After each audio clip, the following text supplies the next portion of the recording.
She says that Vince McMahon knew about it and that WWE functionally covered it up to protect the business. Welcome to Watch Mojo, and today we're looking at professional wrestlers who spoke out against former WWE Chairman and CEO Vince McMahon prior to his recent criminal allegations. And I'm not worried about Vince's feelings. He's never cared about mine. I don't have any problem with everybody kicking his head around the parking lot. Chyna. The late Joan Marie Laurer, better known to wrestling fans as Chyna, had a tumultuous relationship with the WWE, and Vince McMahon in particular. Following her dismissal from the company in 2001, Chyna blasted her former place of employment in various media interviews. At Jerry's Deli, eating lunch, and a fax mysteriously went to Jerry's Deli, and it was from the WWE, and they said they wouldn't be needing me anymore. The ninth wonder of the world claimed that she was blacklisted by McMahon following her breakup with Paul Triple H Levesque, who was carrying on a relationship with Stephanie McMahon, Vince's daughter, at the time of her exit. Nobody, whether you're a celebrity or whether you're not, likes to be cheated on, especially when it's with the boss's daughter. She also alleged that Vince had an iron grip on talent relationships, both inside and outside of the ring, revealing his power to force individuals into uncomfortable and problematic storylines. I've definitely seen pressure of losing weight, getting implants, taking steroids. I've seen that way too many times. CM Punk. It turns out CM Punk's infamous pipe bomb promo in 2011 was more than just a scripted rant. I have a lot of things I want to get off my chest. It contained real criticisms of his then boss Vince McMahon and WWE's corporate culture as a whole. Punk called out McMahon's nepotism and accused him of being, quote, out of touch. And I'd like to think that maybe this company will be better after Vince McMahon's dead, but the fact is, it's gonna get taken over by his idiotic daughter and his doofus son-in-law and the rest of his stupid family.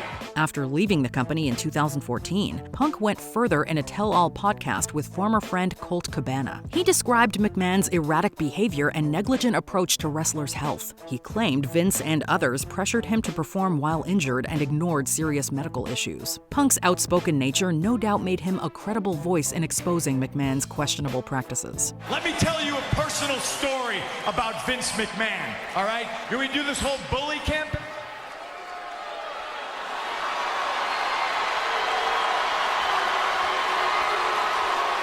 Sable.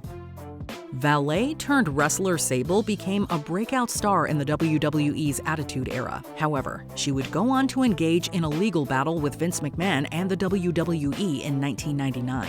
The World Wrestling Federation that I signed up to be a part of is not the World Wrestling Federation that I left. She sued the company for over $100 million, citing sexual harassment and unsafe working conditions. Merrill also claimed in the just-settled lawsuit that the WWF wanted her to partake in a lesbian storyline and other wrestlers threatened to disfigure her face. Sable alleged that McMahon pressured her to participate in sexually explicit storylines against her will. She also claimed that Vince fostered a hostile work environment where female wrestlers were routinely objectified and harassed. The lawsuit was settled out of court, and the star returned to the company in 2003, where she was curiously placed in a romantic storyline with her boss, Vince McMahon.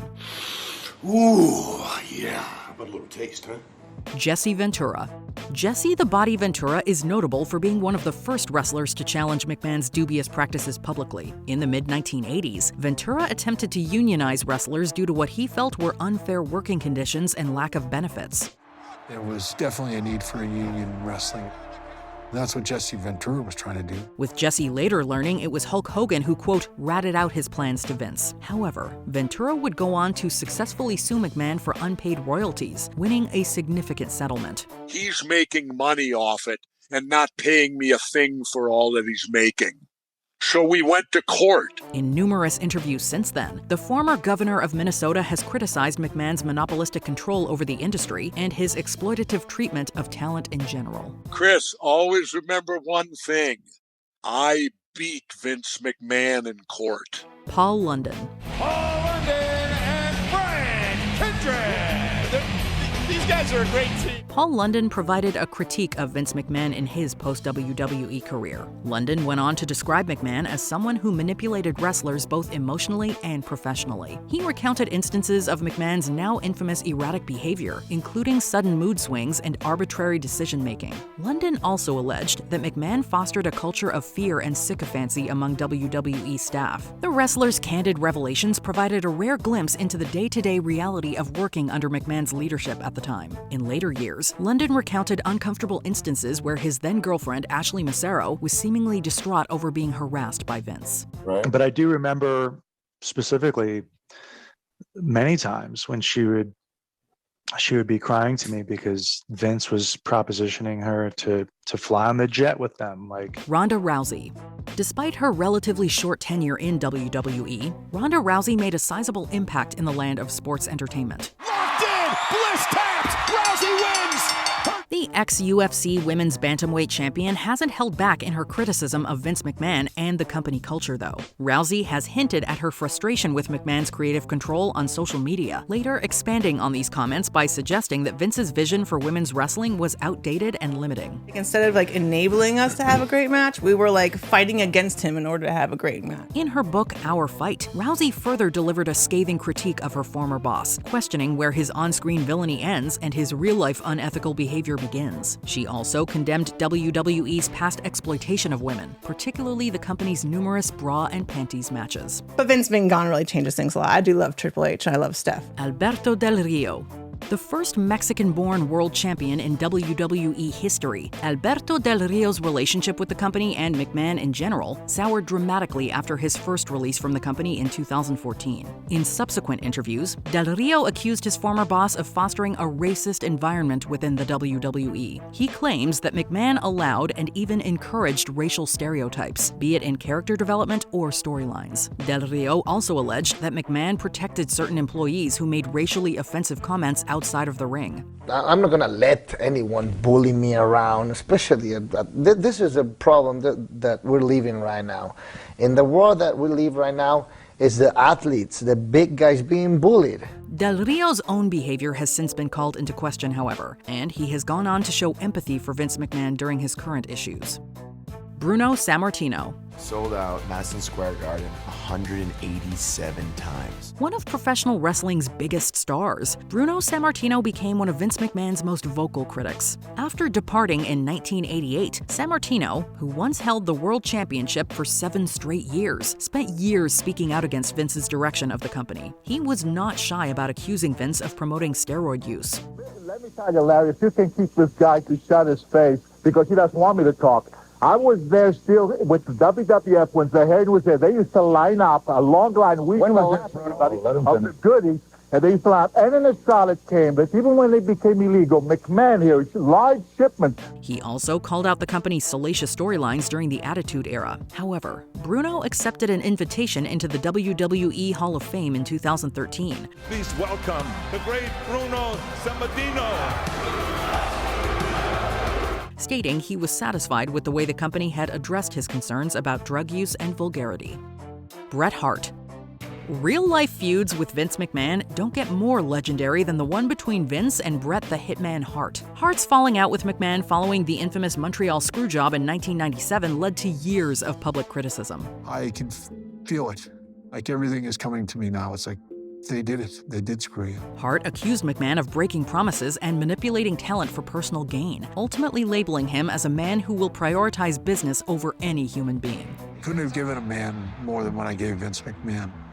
None of that meant anything. In his autobiography and in numerous media interviews, Hart further detailed McMahon's ruthless tactics and questionable moral character. Bret has since spoken out following Janelle Grant's damning accusations against Vince, making it known that he has, quote, zero respect for McMahon. And I came right up between Vince's arms, and it was like, you know, when you hit the bell, when the thing goes up. Before we continue, be sure to subscribe to our channel and ring the bell to get notified about our latest videos. You have the option to be notified for occasional videos or all of them. If you're on your phone, make sure you go into your settings and switch on notifications. Ashley Massaro. following her tragic passing in 2019, it was revealed that WWE star Ashley Massaro tried to warn the world of Vince McMahon's unlawful acts. A previously unreleased affidavit by Massaro alleged that McMahon uncomfortably pursued her after her Playboy cover release, even attempting to isolate her in his hotel room. After the Janelle Grant allegations, Ashley Massaro's attorney released a previously unreleased statement from Massaro that claimed that Vince McMahon made sexual advances on her, that Vince was well known for this sort of thing. After she says she rejected his advances, Massaro claimed McMahon sabotaged her WWE career by writing damaging promos. From her point of view, Vince responded by writing stories whose sole purpose was to just embarrass her. You gonna cry now? Vince, don't do this! No, Vince, You're gonna cry!